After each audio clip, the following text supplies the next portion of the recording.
So these two contrasting images impacted me deeply as I thought about how we as a society are treating God's creation. I think many of us can feel a special closeness to God when we are out in the natural world and see the wonders of what God has created. I wanted to protect the environment because I saw firsthand how human activity can be so devastating.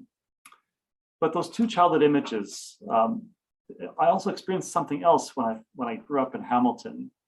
I realized that in spite of the steel mills and all the industry, it was actually a very beautiful place to live. It had this side that people easily missed as they sped by on the highway. Away from the steel mills, there were trees, beautiful hills, and natural areas with amazing trails and waterfalls. When I told people from other cities about this side of Hamilton, they couldn't believe it. Nobody wanted to live in Hamilton, and even I felt a little self-conscious about it. I could feel this sense of judgment for the city.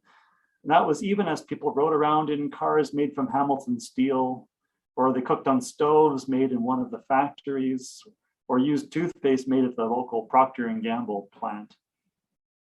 People enjoyed the benefits of all that industry, but they didn't want to live anywhere near it.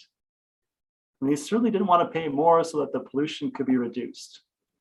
It emphasized to me that we are really in this together. We are part of a system that creates benefits for some, but have hugely negative impacts on others, impacts for which they may even be judged. As I went to Bible school, another question was developing for me, and that was how my concern for creation related to my Mennonite faith. At that time, there was debate about whether Christianity encouraged creation care, or if in fact had helped get us into the environmental crisis in the first place. I don't know if that is a question that any of you have heard today or not, but back in the 80s and early 90s, that was really up for debate. Critics pointed to scripture passages like these, like from Genesis 1, that talk about humanity having dominion, or Psalm 8. They saw them as promoting human domination of the natural world. Or they pointed out theological perspectives focused on saving souls for the afterlife, with little concern for events that in our world. Why save creation? Revelation said we're going to get a whole new world anyway.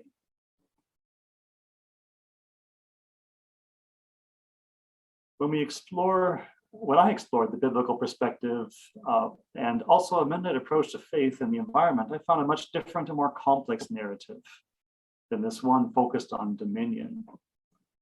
Well, the Bible doesn't give us a lot of direct commandments related to creation care, but alongside passages about dominion like Genesis 1, there are passages like Genesis 2. Here, humanity is tasked with tilling and keeping the garden. These are words of nurture and preservation, not domination or exploitation. The book of Job is another example. It explores this tension further. In chapter 38, God challenges Job with examples where God acts in ways that have no benefit to humans, such as bringing rain to grow grass in the desert or caring for animals far out in the wilderness. In the New Testament, we see understandings of dominion turned upside down as Jesus shows us what true kingship looks like. True greatness in God's kingdom comes through giving oneself in the service of others. If we are to have dominion, it is the type of dominion that Jesus demonstrated at the cross. Now, throughout the Bible, I found other passages that speak into our call to care for creation. Creation is even included in God's plan for salvation. For me, Romans 8:19 has become a touchstone scripture. For the creation waits with eager longing for the revealing of the children of God. Not only does this passage speak to longings of creation, but also that it is waiting for us. We have a calling. Creation is waiting for us to be revealed, to be the true children of God that God has called us to be. As we recognize more and more humanity's impact on the environment, the scope of the challenge we face becomes clearer and also more daunting. And this chart shows a dozen different indicators that reflect human impact on our world. Things like energy use, water use, fertilizer use, and transportation. Now it overlays that with a dozen impacts on the world's natural systems, measures like carbon dioxide in the atmosphere, global temperatures, the loss of tropical forests, and species extinction. And as you can see, for hundreds of years, these measures were relatively stable. In the 20th century, they began to rise sharply, and particularly in the last 5 decades, they've just skyrocketed. The effect we are having on our planet has led some to describe our area as the Anthropocene. And now these names for geological eras reflect major characteristics that shape them. And this name reflects a growing understanding that our era is characterized by human impacts. We're in an age that's characterized by human impact on our world.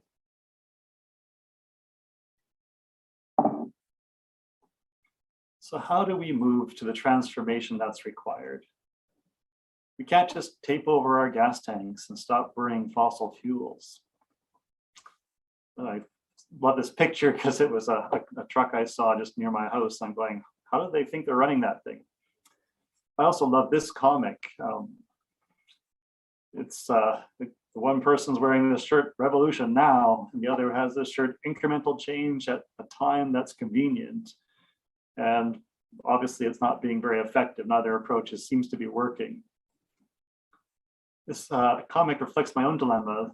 The ways that we've often talked about caring for creation, it felt like either tokenism or so daunting and dramatic that there's no place to start. I found myself seeking that kind of in-between way, some way of thinking about caring for creation and my Christian calling to it that would make a difference. With this in mind, I enrolled in a Master Environment and Business program at the University of Waterloo. And there I did find some handles that feel promising. And I'm hopeful that after you've seen this recording and if you're watching on the live stream, that maybe after this workshop, you can tell me whether it actually was promising or not. The focus of this Environment and Business program was on the sustainability movement. Basically, it's looking at bringing environment and business together and saying that they need to be thought about together. Now, sustainability in business is a relatively new way of thinking about how to run a company and its impact on the way we live. And so, although the program was focused on business, I was excited to see ways that this approach could be applicable for congregations, for church organizations, and even for individuals. The starting point for sustainability and the sustainability movement is recognizing that when we think about our decisions, there's a fundamental need to not only think about economics, but also think about the environment and social spheres as well. For much of the 20th century, all that seemed to matter to business was the short-term bottom line. Basically, money was all that mattered. Now, this isn't just a problem for business. It also affects the mindsets of individuals and other organizations. Even churches and nonprofits can often think about just how do we make this financially viable and focus only on that. The economics are important. If the economics aren't sustainable, no business or organization lasts long. But there is a growing awareness that focusing exclusively on any one of these areas leads to problems. They lead to problems for the environment, problems for people, and ultimately problems for profits and economics as well. Sustainability aims for that sweet spot in the middle. It's where it can be sustainable for the environment, for people, and also economically. Now, second consideration for sustainability is recognizing that the need to address concerns is not just affecting current, but also future generations. In 1987, a report published authored by Gro Harlem Brundtland as the key author, it was a UN report that set the standard for sustainability and defined it as development that meets the needs of the present without compromising the ability of future generations to meet their own needs. So these three circles of sustainability are intertwined with each other and look towards being sustainable socially, economically, and environmentally for the long term, from generation to generation. And studies have shown that businesses that seek to be more sustainable in all three of these areas, they tend to be more profitable in the long run. Businesses that ignore one of these spheres will often find themselves dealing with problems even failures. The collapse of the cod fishery off the coast of Newfoundland and eastern Canada is a example. For centuries, people on Canada's east coast provided for themselves by fishing for cod off the Grand Banks. It was a sustainable way of living. Now, in this chart, you can see how the catch progressed. It was relatively stable, just growing slowly over quite a number of decades. And then industrial fishing kind of came along. The techniques changed, and there was huge increase in the catch. So it almost tripled for a few years. And then it basically, as you can see here, in 92 completely collapsed. That whole effort of maximizing profits had basically taken all the cod away. That there were none, they're virtually gone. There weren't enough left to make any sort of profit. That result also destroyed a way of life that existed for generations, for hundreds of years, in fact. It had also had a huge impact on the ocean ecosystems, as the cod are a key species that was almost wiped out. So the impacts were felt on all three of those spheres. There was economic impacts. There's no way to make a living now from this, not even for the big companies, but especially for the smaller fishermen who had been part of this way of life for a long time. And their communities were hugely impacted. They had to find other ways to provide for themselves. So many moved away. Whole communities were devastated as their way of life was forced to completely change. Excuse me. I was actually in Edmonton at one time in the airport, and I came across a group that was flying on the same flight, and it was about 20 people from, they're from a small community in Newfoundland. They'd come together in the same community, and they were going home now. They were on their way home from the Alberta oil sands, where they do oil mining, basically. So the 20 of them, they all came together, worked out in the oil sands for 3 weeks, and they'd fly home for a week, and they would do that cycle again. And that's basically how they lived. I can't imagine how that devastated the communities. These were all men, young men mostly, and to have all the young men with families flying away for 3 weeks and then coming home for 1 week, I can't imagine the social cost of that.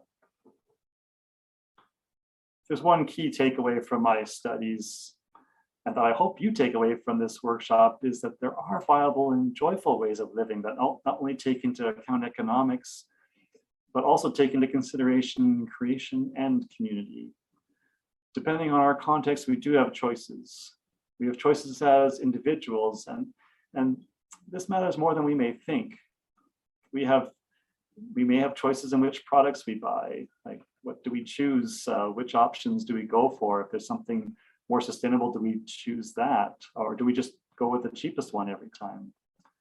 Or do we decide that there's some things that we're not going to buy, and maybe think about a more sustainable way to meet the same need?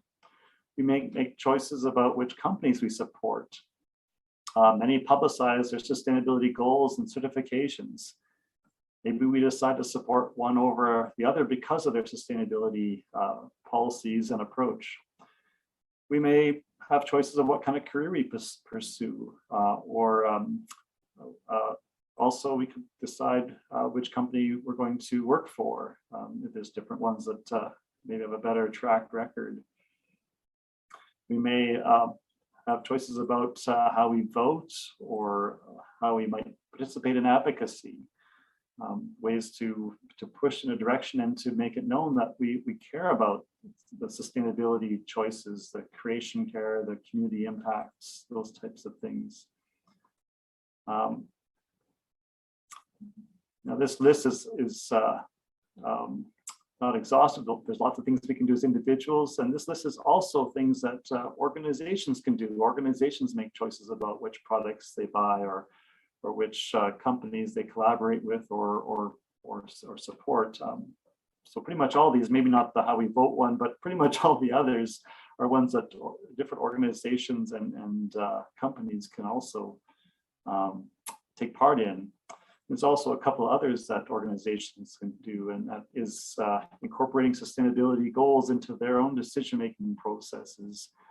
And they can also look to create sustainable programs and ways of operating. It's ways where they look for that program that meets all three of those needs that is in the middle of the Venn diagram.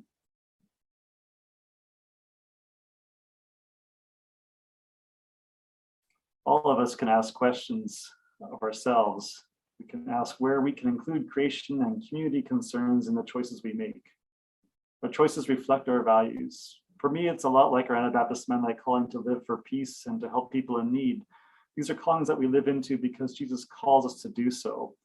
We do so even when wars still happen or our countries still build up militaries and people continue to live in poverty. We still do things to work for peace and to help those in need. Each of us is called to love our neighbor in some small way, wherever we are, and recognizing that the difference might be really small, but it's still a difference that comes about through faithful living. In the choices we make, we also commit to including values like caring for the earth and caring for those vulnerable to environmental damage. We may not be able to jump all the way to the middle of the Venn diagram all at once, but when we take even small steps to live into our calling to live more sustainably, it moves the rudder on the ship. Every action moves that direction just a little bit, steering towards a better future for everyone. Now, it's not that we need to change our theology in a dramatic way. The parable of the sheep and the goats from Matthew 25 has been a key verse for the Anabaptist Mennonite Church for centuries. The reality is that we now know more than ever that our way of life impacts others. The United Nations Millennium Ecosystem Assessment notes that the harmful effects of environmental damage and catastrophes are being borne disproportionately by the poor, are contributing to growing inequalities and disparities across groups of people, and are sometimes the principal factor causing poverty and social conflict. Basically, environmental damage can be the key reason for people being poor and for conflict and for peace to break down. So the impacts of climate change are a prime example. Rising temperatures have been called a risk amplifier. Those that struggle to put enough food on the table are more likely to suffer when there are crop failures caused by increased heat and drought. When sea levels rise, those living in poverty on the floodplains may not have the means to simply move to higher ground. I wonder how Jesus might have retold this parable to include challenges like climate change. When Jesus says to us, "I was hungry," and you were told climate change would cause crop failure and drought, will we offer bread but continue to make climate change worse by doing nothing to reduce the fossil fuels we burn? Or when Jesus says, "I was a stranger, forced to move from my home by floods, and you knew burning carbon would cause sea levels to rise," how would we answer? What are we doing to respond not only to the immediate need, but also to the climate change that is causing the problem in the first place? In my coursework, I was part of a group that did a study about the healthcare system. We all know that healthcare is about curing the sick and ensuring good health. But studies have shown that across North America, the pollutants and emissions caused by the healthcare system in 1 year result in nearly 500,000 lost years of health. That is a number of healthy years lost to illness or disability and even death because of what the health system emits. We know that the health care system has a motto, "Do no harm." How do they reconcile that in healing people, there's that many others who suffer from lost health because of it? If our calling is to care for the poor and the vulnerable, and we know environmental damage affects them the most, how do we respond? What might need to change about how we live? How might we align our lives in ways that move the rudder on the ship in positive directions? How might this be a witness to a better way of living, not only for the vulnerable, but also perhaps better ways for all of us to live?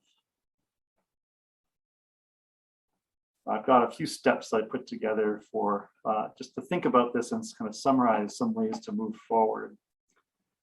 As I've already said, I think the place to start is to make a commitment to live according to our calling. That is the most important step. Now, I've already hinted at a second step, and that is changing the narrative we use to guide our choices. And one of those narratives is that economic interest is all that should guide our decisions. As we've already seen, sustainability challenges that narrative, whether we are a business, organization, or an individual. There are other values that must guide our activities. And sometimes these may lead to better outcomes for better financial outcomes anyway. So I'd like to share a few other narratives, just things that we sometimes hear and just some of the responses to them. One narrative we might hear is that green options are less convenient. And in some cases that may be true, but in other cases, there are ways that it might even be more convenient. We might be doing something which isn't as good an idea, or it might have other drawbacks. I think about a friend of mine, he would commute to work, and he tried taking the bus, but he also would drive sometimes. And one thing he found is that the days he took the bus, when he got home, he was much more relaxed. He had a chance to read, he might talk to someone, or he might just sit looking out the window and kind of decompress from the stress of the day. I found that when he drove, he might get home a little bit quicker, but after fighting through rush hour traffic, it often took him an hour to unwind once he got home. Another narrative that green options are more expensive. It's interesting. They sometimes can require a little more upfront cost, and in the long run, they often end up being cheaper. My wife and I a few years ago bought an electric car, and it's the cheapest car we've ever run. So we figure we've already saved back all the difference between a gas car, and in just 3 years we've saved back the money. And with gas prices rising up the way they are, we're just smiling about how we're not using as much money that way. Another narrative that might be is that green options don't work as well. And there are cases where sometimes people have tried ideas and they haven't worked so well. There's one time where it's at a restaurant, and they, instead of plastic spoons, they gave you little bamboo spoons. And as we were eating a soup, they gradually went flat. For some reason, they just weren't designed well, I guess. It wasn't a great idea. But there also are ways in which green options can work much better. We have an electric lawnmower, and that uses a whole lot less energy than a gas mower does. But it also saves time. We go plug it in and off we go. Turn it off or turn it on really easily. You never have to go out and buy gas for it, and it's also a lot quieter. Another thing we might hear is that individual actions don't matter. Just to note that anything that anyone has ever done is an individual action. Sometimes you do it together, but each of us does act as individuals, and those choices add up. They add up by the impact we have ourselves, but they also witness to others. Others notice what we're doing. And when it comes to choices of what we buy or what we're interested in buying or doing, businesses notice that too. And that can help build a direction. And as those steps accumulate, that road becomes easier and we gain traction and draw others in. Another example is that technology will save us. I think really for the challenge of creation care, I think it's something that all are called to work at together. And it's not going to be one technological solution that solves the problem. There's this little story that back in the 1800s, 1850s or something, there was a analysis done in New York City, and the conclusion was that if horse traffic would continue for the next 50 years at the same pace, the streets would be 8 feet deep in horse manure or something like that. And the car came around, and it felt like with gas now there was no waste. It seemed like there was no problem at all. And now we realize that wasn't true, that it just sort of prolonged some aspects of a problem. So often technology delays problems, it doesn't necessarily solve them for us. But certainly using the technological advantages we can is a way to move towards the future. And the last one I want to just bring up is the idea that there really isn't hope for creation care. That what we do doesn't really matter. I feel that there is hope. There's hope in Christ and there's hope in humanity. And there are ways that I think God's Spirit works in our efforts to bless them, and that God is working towards the redemption of all of creation. And there are a number of places too where all of society has worked together in ways which have been profound. I think about the Montreal Protocol, which is in the mid-1980s was a protocol to stop damage to the ozone layer, and how countries around the world signed on to that, and that's made a huge difference. There's many other examples where people working together have done a lot to change the trajectory. We've gone now to my third step. This is to align our decision making and our choices with places where sustainability is happening. We've already talked a bit about the growing emphasis on sustainability in business. There are also other global efforts underway to live more sustainably. One significant area is within the United Nations, where they've laid out a series of sustainable development goals. This is a shared blueprint for peace and prosperity for people and the planet, and thinking about that both now and into the future. So in 2015, the UN adopted these 17 goals for implementation by 2030. And as I looked through these, what was striking to me is the synergy of these goals with things that we as the church have cared about throughout our history. These include goals like to end poverty and hunger, to promote good health and education, to ensure access to clean water, to reduce inequalities, to promote peace and engage in partnerships. When we think about the increasing awareness of the environment and how we're affecting it, we could add a bunch more of the goals. If we think about creation care, there's goals like responsible consumption, climate action, concern for life in the water and for life on land.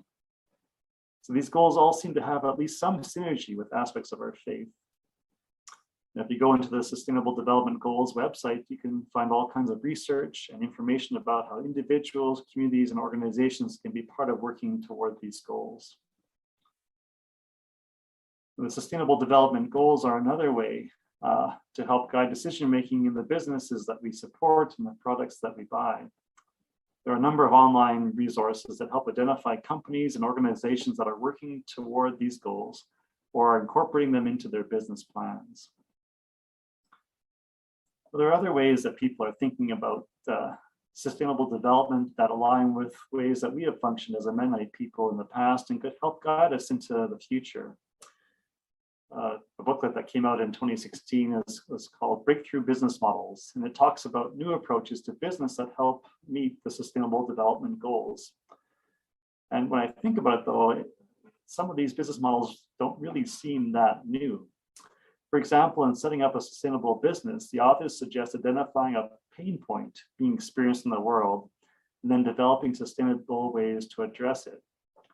This sounds a lot like how we function as the church, whether we're thinking about organizations like Mennonite Central Committee or a local congregation, or we're even thinking of how we operate as individuals. When we know there's a need, we feel called to respond. Imagine how thinking creatively about social and environmental challenges could energize our response as the church.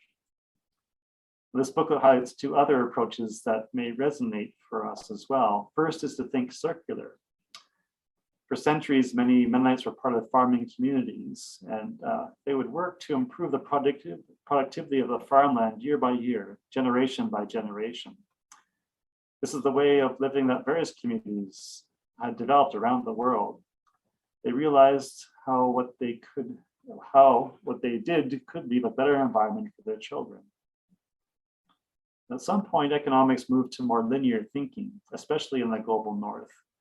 In manufacturing, that is called a cradle-to-grave approach. Resources are extracted, they are used, and then they're thrown away. Sustainability strives for cradle-to-cradle approach. It's more of a circular way of thinking. It seeks ways to use and reuse, and perhaps even add value in the use of something. It's kind of an interesting example might be the lithium batteries for electric cars. Recent tests and studies have shown that when they make batteries, when they make new ones from recycled batteries, they actually perform better than those that are made from raw materials. In this little booklet, there was a second approach that we might resonate with that, and that is the approach to think simple. It actually uses the word lean here, and this is a buzzword for production management that's been actually quite popular, and it also can sometimes be used as a negative force, as some push it on workers in ways that cause strain, trying to get more for less from their time. In sustainable thought, it's about finding simple ways to meet needs. There's this myth out there about the US space program, how it spent millions of dollars to develop a pen to use in space when they could have simply used a pencil. It's probably not exactly true like that, but that's the kind of idea that lean thinking, I think, really goes at, or we can think about simple. We think about simple ways to meet the needs that we have. So I'm curious about how we might leverage a historic Mennonite perspective of simple living in order to become more sustainable. There might be a variety of ways that we could do that. And there's a lot of ways we already do it. Think about thrift stores or how we work towards community activities. There might even be a way of thinking more lean when it comes to our use of church buildings. Our church buildings often sit idle other than the Sunday morning. How might we use them more efficiently and effectively? What kind of ministry or outreach or neighborhood activities could be offered? Maybe we could see if there was a community organization that wanted to use them and offer the building to them. Not only would it maximize the use of these buildings, but it may even be a way of reaching out to the communities around us. Or perhaps we might need to change our mindset of the importance of owning a building in the first place. Do we really need a building to be a church? Could we think about renting space that would otherwise sit empty for a Sunday morning? Can we be a church that focuses on the people and find places to be and to go that doesn't require a large building that would sit empty a lot of the time? Those are a few kind of places where this kind of thought is happening. The next step would be networking and collaborating. And this is an important aspect, whether we're an individual or a congregation or an organization. If we're going to align with what's happening around us, it's helpful to connect with others to find out what's going on. It's also helpful to hear stories and bounce around ideas. When you think about those breakthrough business models, ways of functioning more sustainably, those are unlikely to be generated by someone sitting alone in their basement. Many of the problems that we're facing have been caused by individuals and businesses being kind of siloed in their thinking, focused on their own concerns, oblivious to the cumulative impact of actions around them. Our best chance of finding solutions is to reach across areas of interest and of knowledge and expertise as we work together to find sustainable ways of living. Networking also is encouraging because it's helpful to know that we're not alone in our desires to live more faithfully and caring for creation. Now, there are many initiatives that look to connect people and organizations together, to offer resources, or to simply allow a way to demonstrate our commitment to creation care. The Mennonite Creation Care Network is a joint effort by Mennonite Church Canada and Mennonite Church USA, and also has other partners involved. It's a place that shares stories and resources and networking opportunities. One of the resources they offer is a Green Congregation Scorecard. It's a way of a congregation looking at its activities, what it does, and giving itself a way to assess its impacts. It also publishes guidelines for greening assemblies and gatherings, and thinking of ways to do that in a way which is more sustainable. The Mennonite World Conference has established a Creation Care Task Force, and its goals include increasing awareness of the climate crisis, presenting practical ways to encourage ecological faithful living, exploring how people are being impacted by the climate crisis, encouraging the development of our biblical and theological understandings, developing a strategic plan for Mennonite World Conference that includes practical and short-term projects, and also plans that sets mid-range and long-term commitments as well. So that's another organization that is there to offer resources and to network.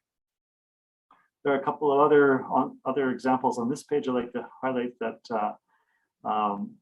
also are ways that people can be drawn together, people and organizations. The Fossil Fuel Non-Proliferation Treaty is out there around the world, and it's for individuals, organizations, and businesses, and even countries have been signing on to this. We can't stop the need for fossil fuels immediately, but signing up for this is a way to show commitment to stop the expansion of fossil fuels and move towards its reduction. Down in the corner here is a Canadian initiative called For the Love of Creation. This is focused on bodies of faith bodies and faith-based organizations.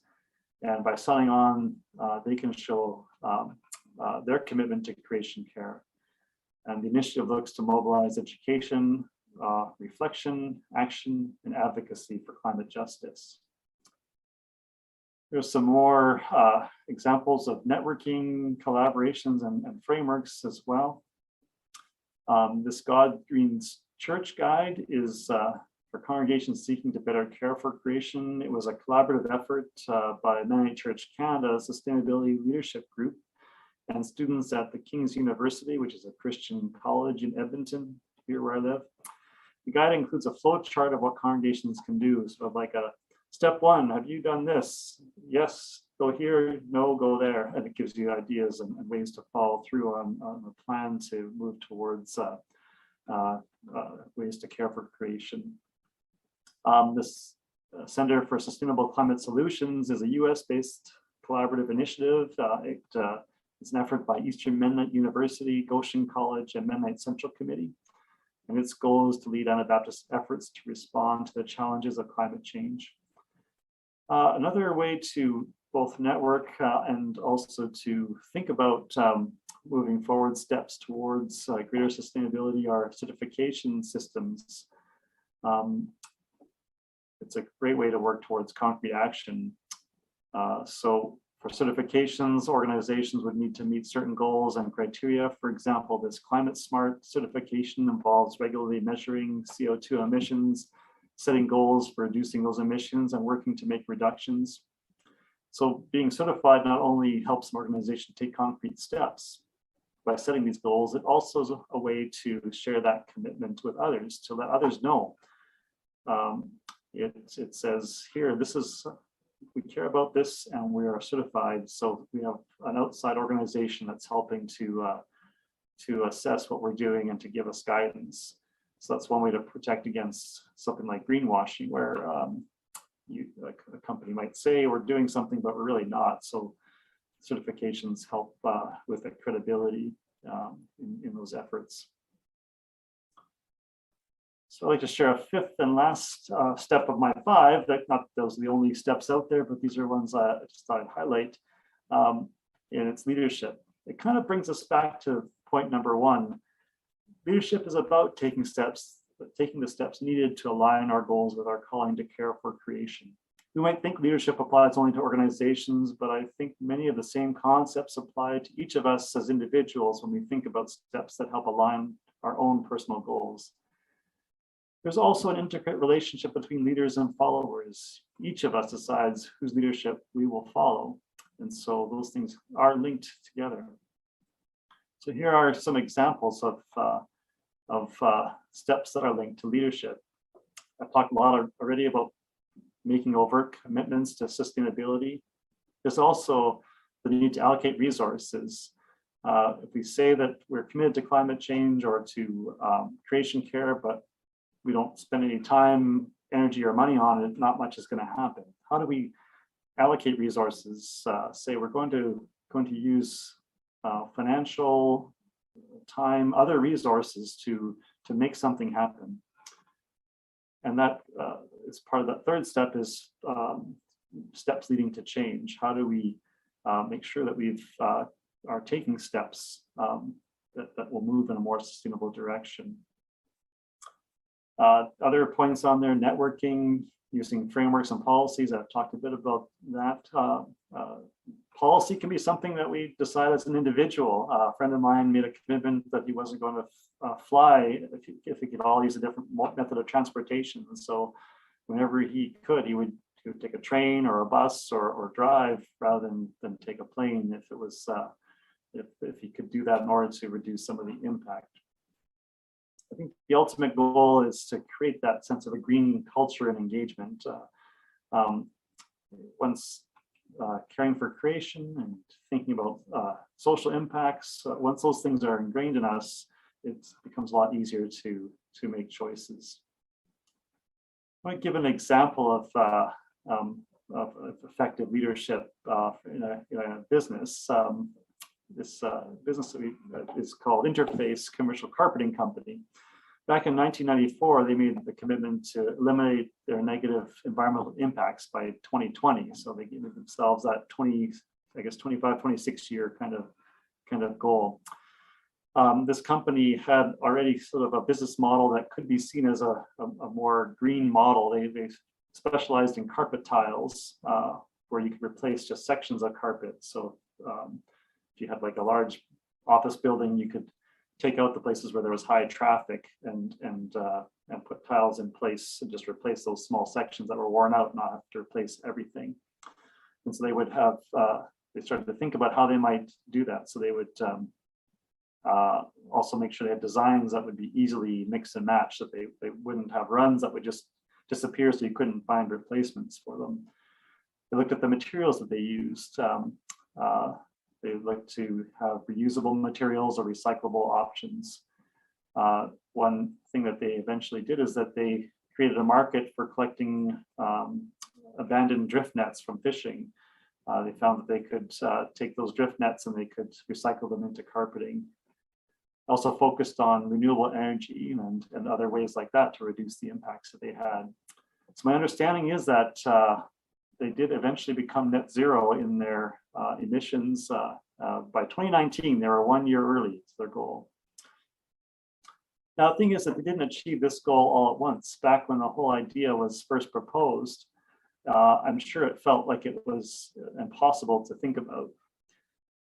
Their CEO at the time described it as climbing Mount sustainability.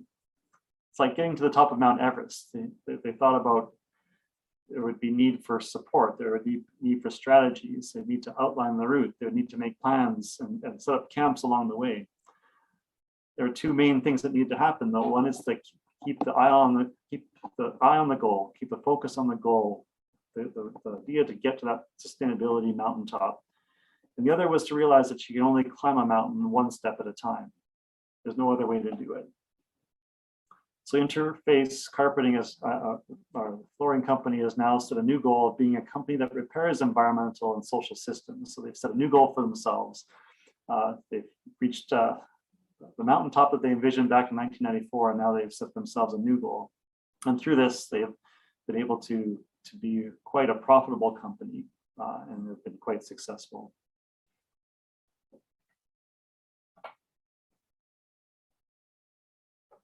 What if we, as people of the church, made similar commitments ourselves to climb Mount sustainability? What if we looked for ways we as individuals could live into incorporating caring for creation, caring for others into our daily lives?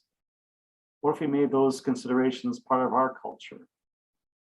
What if our congregations and church organizations were on the leading edge, witnessing to our commitment to show our love of God and neighbor by making decisions that involve more than the bottom line, that look to incorporate those three circles, that our way of life, our economics, our social impact, our environmental impact, and found ways of living that we're in that middle where all three were seen as sustainable, not only for our time, but for future generations as well. How might that be a way in which we saw ourselves more faithfully living to God's calling, to care for those around us, to be the children of God that God is calling us to be. It'll take time. There'll likely be missteps along the way. But I believe that anytime people take action based on the desire to live faithful lives, God's Spirit is present, helping steer toward a better future. So thank you for listening. I hope that there's some people out there. If there are, glad that you are a part of it. If you're seeing this as a recording, well, I'm glad that you are watching it as well. And I would be very curious to hear responses. But I don't know, maybe there's a way I can put my email in the chat. I don't know if that works or not. I'd like to hear if you found this helpful or engaging. I'd be curious to hear what resonated for you, especially those 5 steps in the last section, and also any thoughts about my thoughts on the synergy between faith and sustainable business. Yeah, I'll put that in the chat just so that people think that you have that. Yeah, I've pulled up the chat, so hopefully people will be able to see it in the recording and in the live stream. So yeah, typing your email in there. And I just wanted to say thank you so much, Tim. And I really appreciated what you were saying about hope in God and people. I've seen, something I'm hopeful about is a lot of young people, as a young person myself, are very concerned about the environment. And it's something that, we talk about the decline of youth in the church. What do we do about bringing youth into the church? But something I think we don't consider is that there are a lot of young people who are really crying out for change in a lot of the ways Jesus did. And I think there's a lot of fruitful ways to explore this because, I think the youth are looking to be involved in some way, and sometimes that's not immediately seen by them as the church. But I know that when I was in undergrad, we had an organization that was actually the Mennonite campus ministry, the local Mennonite church. Their campus ministry was focused on, cat allergies. I think I have. Sorry, cat hair in my eye. So the Mennonite church, their campus ministry was oriented around environmental justice and social justice, which I just thought was so interesting. Jesus was, important to this. God was important to this, but I don't think this group was overly expressive of conversion or evangelism. They were really focused on these issues that non-Christian youth are also thinking about. And I thought, what a neat way to show people that the church cares about God's creation. The church cares about God's people in a way that really brings God and Jesus into the world in a similar way that I think Jesus ministered. So anyways, I saw a lot of that hope reflected here. So I thank you for a lot of that. I think sometimes we can get cynical about environmentalism. And so you tackled a lot of those assumptions in here about things that we might think, oh, it's hopeless. Money is always going to be king, these kinds of things. So thank you. Well, thank you for your feedback on that. I really, really appreciate that. That was something that did strike me when I took this program, was just how there was a lot of interest in sustainability. And then I think, well, this is what the church is all about. When you think about those goals that the UN outlined, I'm going, almost all of these would be right there for the church. So why aren't we jumping on this? Why aren't we saying, hey, this is something we want to support? And recognize that it can lead to, there's things that might keep us away from it. We think, oh, okay, we can't afford that. Well, maybe there's ways that we can make it work in ways that we don't realize. Sometimes it's the cheaper option that's a better option. Just how do we collectively think about that together? I'm actually quite excited about our church. My congregation of First Mennonite in Edmonton is planning to put a solar array on its roof of its church building. It faces nice direction south, so it gets lots of sun. And we're also along a busy street, and we're like a busy street goes by there, and we're thinking, wow, what kind of, could this be a witness that, hey, we actually care about these things, and we're willing to take steps that help to reduce things. But it's funny, you get across, or you have to go across that barrier of it's too expensive, and you sit there and go, well, in less than 15 years, it'll likely pay for itself, and it'll probably last maybe 20, 25, maybe 30 years. So it's actually in the long run going to be a good investment financially. So to me, that's like, those are the no-brainer kind of things. Those are things you kind of say, well, we should just do this because there's no real reason not to when you think about the whole life cycle and things. So thank you. I appreciate your feedback there.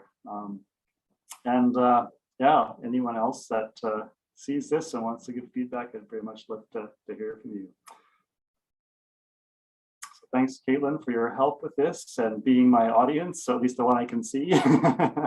And I guess we can sign off now, I suppose. Is that all right? Well, thanks so much again, and good night. Okay, take care. Yeah.